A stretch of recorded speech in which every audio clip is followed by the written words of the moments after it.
Live from downtown Detroit, Local 4 News at noon starts now. Suspicion on the Hill after FBI Director James Comey is fired in what is being called a timing departure as investigations into Russian involvement into the election gets deeper. Plus, 2 Detroit police officers injured in a car crash, what investigators say led up to the collision. And we are searching for sunshine on your Thursday. Better looking 7-day, too. Okay.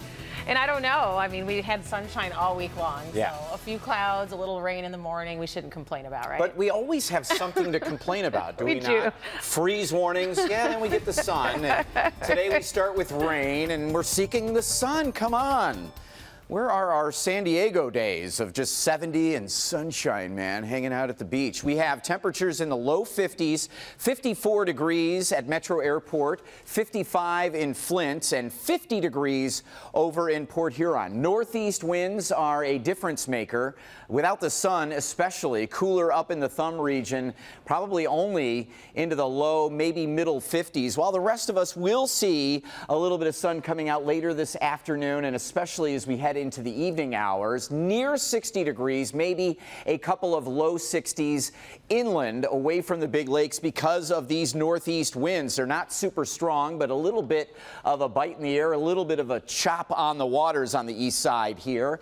And clouds, well, they're starting to thin as we look out to the west. So we will get into some afternoon sunshine today. Tomorrow, things are sort of reversed. We'll talk about that and your Mother's Day weekend forecast. You're going to like it. Coming up.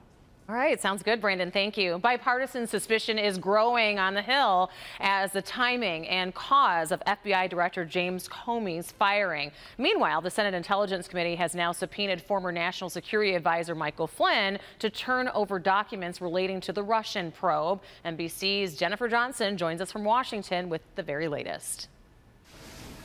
The acting head of the FBI, Andrew McCabe, today thrust in the spotlight at a hearing by the same Senate Intelligence Committee investigating Trump campaign ties to Russia after the firing of Director James Comey. President Trump's actions this week cost us an opportunity to get at the truth, at least for today. Comey has broken his silence about his dismissal, writing to colleagues, "I'm not going to spend time on the decision or the way it was executed. I hope you won't either." Attorney General, was Director Comey fired? The Trump administration is still trying to explain who made the decision to fire Comey and why. The FBI director had reportedly asked for more resources to investigate possible Trump campaign ties to Russia before getting axed. I'm going to urge my colleagues that we consider having him as at least a consultant to the committee. Lawmakers are calling for a special prosecutor with no ties to any agency to investigate.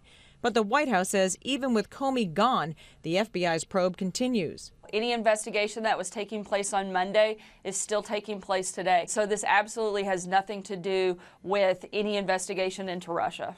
The Intelligence Committee has issued a subpoena for former National Security Advisor Michael Flynn to turn over documents on Russia's interference in the 2016 election. Flynn declined a previous request.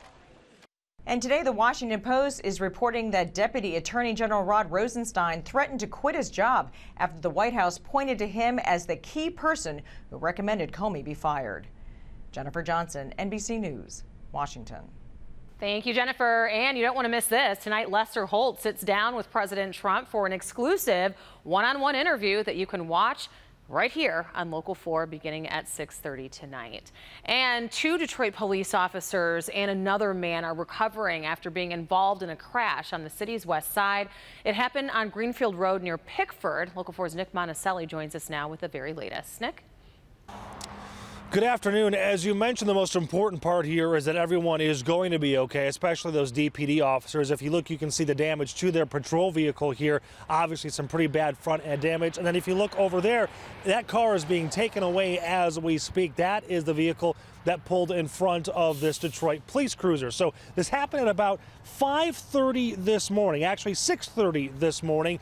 There was that vehicle going northbound here on Greenfield. And according to the Detroit Police Department, the officers were going southbound. So 2 different cars traveling in 2 opposite lanes here on Greenfield.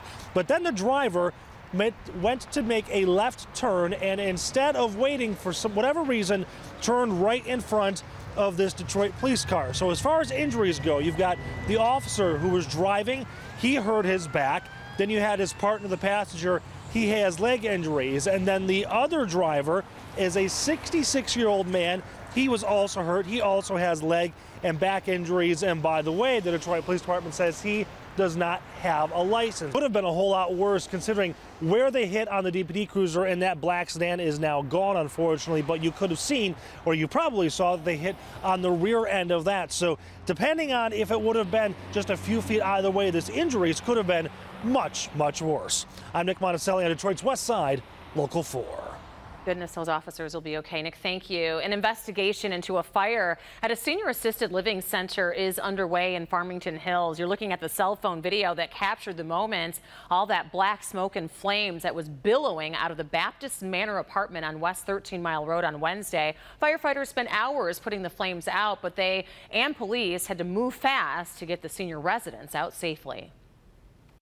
The policemen and firemen, they knocked the door and they let everybody outside, make sure everybody outside. I heard they were kicking the doors down. Yeah, they kicked my door too. 4 people were sent to the hospital with smoke inhalation. Residents say that a woman who lit a cigarette near an oxygen tank caused that fire, but the cause remains under investigation.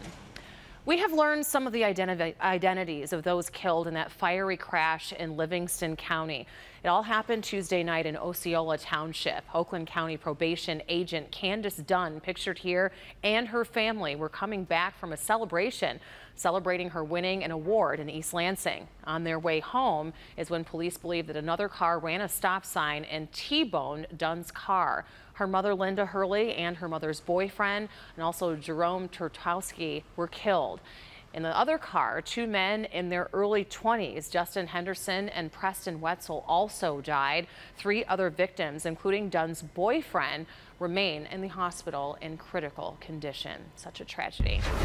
Happening today, a hearing for 4 suspects accused of assaulting a man in Greektown. Now, you'll remember this fight that was caught on video last month, and then it was posted to Facebook. Well, on Wednesday, Detroit police announced 2 more arrests in connection to the brawl. The victim of the brawl is speaking in court right now, so we will have a live update on Local 4 News at 5 about what he had to say about that night.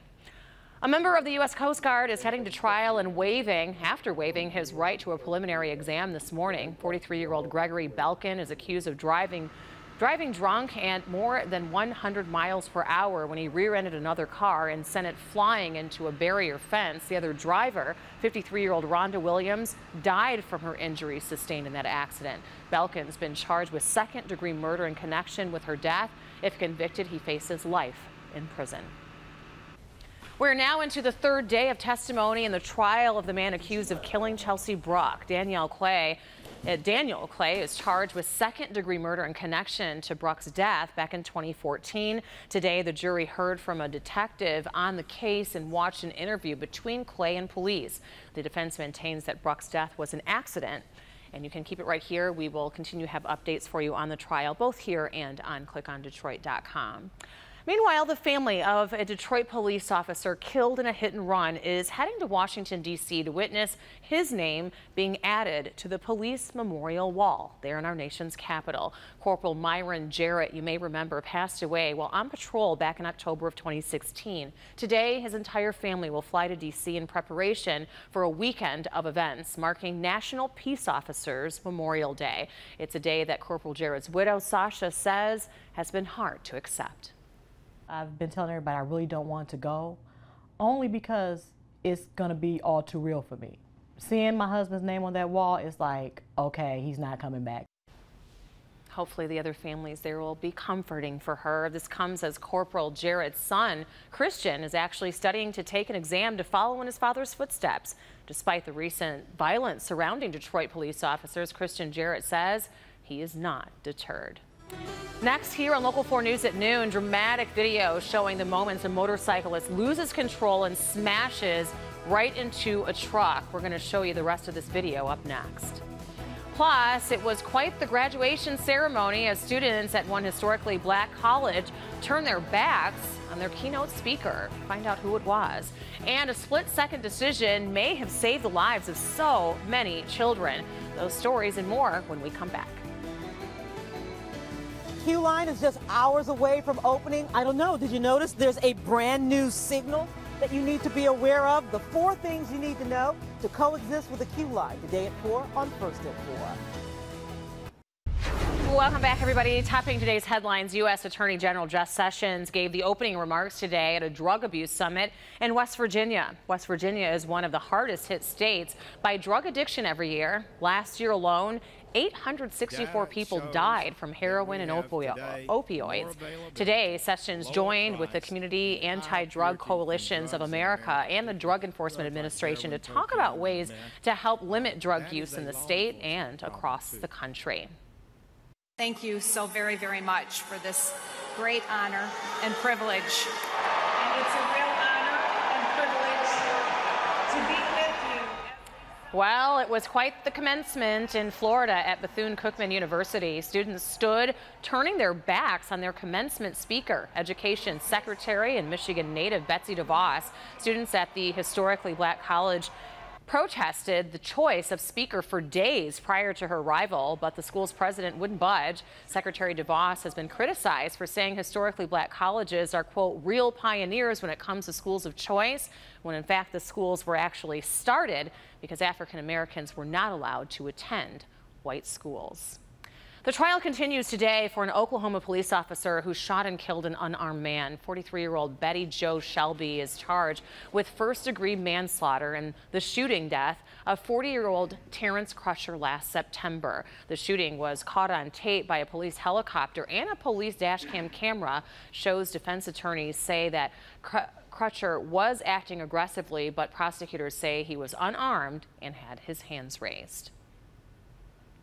Everyone is okay after a school bus crashed into a ravine this morning. This happened in Missouri. Police say that the bus swerved off of the road after 2 cars crashed in front of it around 8:30 in the morning. There were 13 students on board that bus at the time, and fortunately, all of them escaped without any major injuries, just a few minor injuries. Meanwhile, the driver was pinned inside of the bus, but has since been rescued and is expected to be okay. Thank goodness for that. Well, check out this crazy video from China where a motorcyclist crashed into a dump truck. Police say that the driver collided directly with that truck's fuel tank, which immediately caught fire. The driver began rolling on the ground and amazingly wasn't seriously hurt. Doctors say that he was taken to the hospital but was treated for only non-life-threatening injuries. Pretty remarkable. Still ahead here on Local 4 News at noon, the summer brings about flowers and fun, but it could also bring in the cash. What's on the rise even more than ever before? Brandon? Temperatures early this week have been too cold for that garden, new trees, things like that, right? And even today, noontime temperatures 5 to 10 degrees colder than this time yesterday. But as we head to the race for the cure and Mother's Day, warming things up next. Fire damage, mold, mushrooms growing out of the walls. People are living in these conditions. They're taking our money and doing nothing to improve our living situation. The building manager not happy to see our cameras. I have not received anything in writing. City inspectors on the scene. We've obtained the inspection reports, and now city leaders doing their part to help those in that building. We know that these landlords would not want to live in these situations. And the property owner now working to make things right. Help Me Hank investigates tonight at 11. Well, before we get going on the forecast, I want to encourage everybody to download our Local 4 Storm Pins app, our Tom Holzer Ford Storm Pins. This is a way for us all to stay connected when it comes to severe weather, get pictures and video of storms before they come your way. Everybody sharing information here, or like Roxanne Redmond in Harrison Township, just sharing a beauty picture here on Local 4 Storm Pins. We can take a look at your gardens, anything you got going on, a good chance to get your pictures on TV with the Local 4 Storm Storm Pins free app under WDIV. Thanks so much, Roxanne. Well, here's a look at 54 degrees. Hart Plaza from Windsor, looking across the river, looking decent today. It is certainly, for these folks checking out Hart Plaza, walking around a little bit cooler with the winds coming right off the river. 54, probably feeling a little more like 48 to 50, but manageable. We're doing all right. Upper 50s to near 60 today. Eventually getting into some afternoon clearing. Not looking at wall-to-wall sunshine today, but after 2 or 3 o'clock, I think we're really going to start to notice those clouds thinning out, if not a little bit before that. But just be patient. 45 degrees overnight, so that is also good news if you do have those hanging baskets, any outdoor potted plants and flowers. Temperatures are going to be all right everywhere. The cooler zone today, again, is the north zone. Those northeast winds, probably low 50s, as good as it gets in the thumb. But you can see back here in the Lansing area that the clouds are starting to evaporate, starting to thin out a little bit. Problem with tomorrow is that the same system that brought us the rain this morning stalls out in the northeast, and it's going to spin some cloud cover back our way tomorrow by the afternoon. Upper 50s to low 60s again. Race for the Cure Saturday in the morning. We should be around 50 at Comerica Park, in good shape. An isolated shower or two late in the day Saturday. And Mother's Day looking good. We're going to be flirting with 70 both days, Rhonda, and warming up next week. Sounds good. Looking forward to the warm-up. Thanks, Brandon. A few Help Me Hang consumer alerts to pass along. A new survey reveals that summer hiring is set to soar this year. According to CareerBuilder.com, 41% of employers plan to hire seasonal workers for the summer, and that's a 29% jump from last year. On top of that, the survey says 79% of employers will consider summer hiring for future full-time positions as well, so it could be a great opportunity. 37,000 night lights given away for promotions are being recalled due to a fire hazard. The recall involves luminescent square-shaped night lights with a round top that glows green when plugged in. If the UL label has a number beginning with the letter H or I, it's part of the recall, so make sure that you check it. The lights were given away by several companies last year between November and March. We'll be right back. All right, before we go, NBA fans, you have to see the new Pistons logo that may have been accidentally leaked on Twitter. What? Yeah, on the left is the current logo, and on the right is the logo that was leaked through the NBA stores earlier this week. While no official announcement has been made, it looks like the Pistons may be going back to a Bad Boys era logo for their move downtown. That's exactly what that logo looks like. Aside from a slightly different font, the logo is almost exactly the same as when the Pistons won back-to-back championships more than 20 years ago. So hopefully that's part of our good luck charm to get back to our championship winning ways. Well, it's definitely a throwback look there. It is. And we're throwing back to being back in the city of Detroit after all these years. Back in the city and back to a team in an era that defined the NBA for years. So better it'd be believe nice. it. Yeah, well, we're excited for all of what's to come later this year. Yes. And hopefully you have an awesome day. Thank you so much for joining us here on Local 4 News at noon. Of course, our team will be back at 4, 5, and 6 later today. We'll be at 4:30 in the morning tomorrow, ready for you. Let's Not go. long from now. Finally Friday. Have a good day, everybody. Almost.